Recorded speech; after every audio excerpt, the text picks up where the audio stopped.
You guys, when you played Minnesota, I think that was the first time you had Haynes, Senden, and Smith together. What'd you like when you saw those guys together that you kept putting them back together? Well, I think one of the things is possessing the puck. They most of the time they have the puck, and good things happen when they did have the puck. They did it time and time again, and consistency is the big thing as a line combination to do that. They all play the right way. They're all above the puck. They're all responsible. They play a hard and heavy game. So they give you a chance to play in the offensive zone. So, they've done it consistency over the course of the year. And I know we split them up once or twice to try to add to other lines, but we always keep coming back to them because, obviously we know that works. You guys had them out at the end of the game against Duluth. Why'd you guys put those guys out there? Well, you see their plus minus. They're our leaders in plus minus. I mean, they're doing really good things 5-on-5. They're responsible. They earn trust in the coach's eyes. And Smitty gets the empty netter, making a play and getting the puck down the ice. But the other guys, they play strong defensively. And at this time of year, when the margin of winning and losing becomes so fine that you want your best players on the ice, and they consistently are our best players. I'm guessing you wouldn't have tagged them as potentially your best offensive line. No, but that's hockey, and I think that's opportunity of somebody taking opportunity when you get it and fully embracing it and making the most of it, and those guys are. And the encouraging thing is, like, these guys are going to be here next year too, and they're our future here. They're all leaders, and they're taking the bull by the horns right now. Did you know Gavin had the defensive part in his game that he's showed here? Well, yeah, he's got a good two-way game, really good two-way game. For a young man, he's put together. He's thick. He plays fast. He's heavy.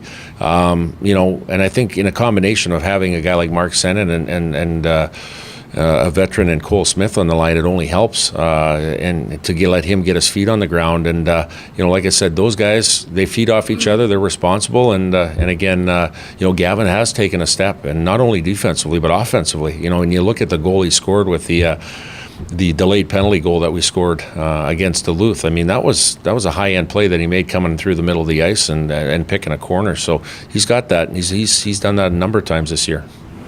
Did you expect, as following up on Senden, he's got like 12 points plus 50. Yeah. Is he exceeding your expectations for this? Oh, definitely. And, and that's not a slight on Mark Senden. It's one of those things that, we always knew he was a good player, but, it's pretty high level to come in college hockey, especially the NCHC, coming from junior hockey. And it usually takes, players different amounts of times to get acclimated or have success. Well, he got out of the chute right away, and I think it goes to his mentality. Everything he's done, he's both feet in. He's all in. He's 100% committed, and that's the result. What you get from what he does, and again, I guess he just makes everybody else better in our group.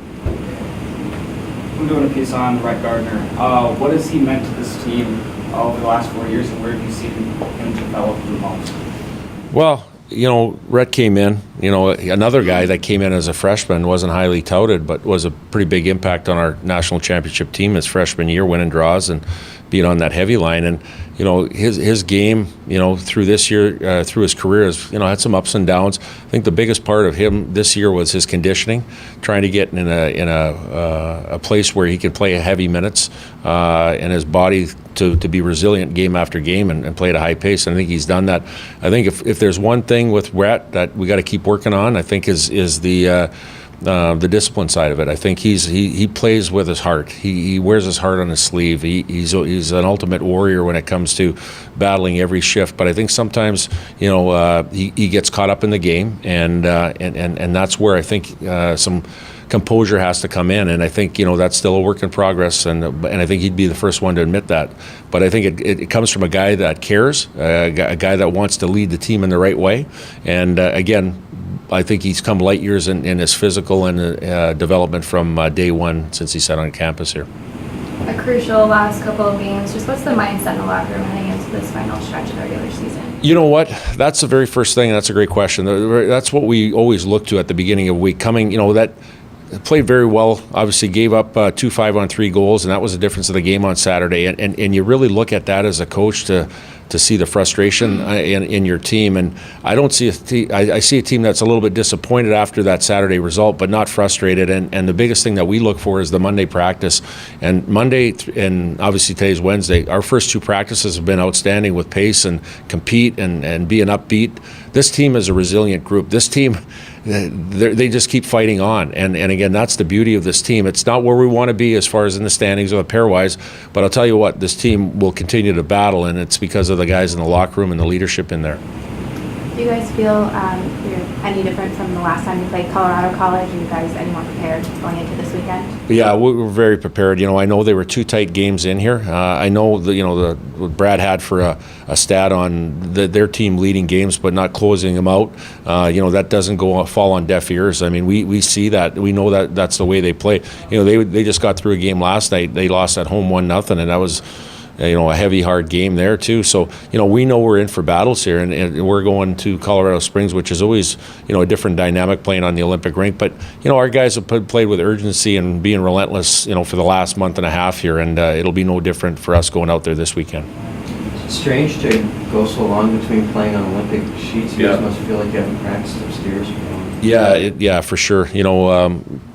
It has, and again, this year we didn't go to St. Cloud, and and now we're going out to CC, but it doesn't change the way we play. I know it's a bigger ice surface, but it's one of those things where we play as a 5-man unit on the ice where our gaps are tight and we're playing together as a group. We've practiced all week here, and it shouldn't affect us.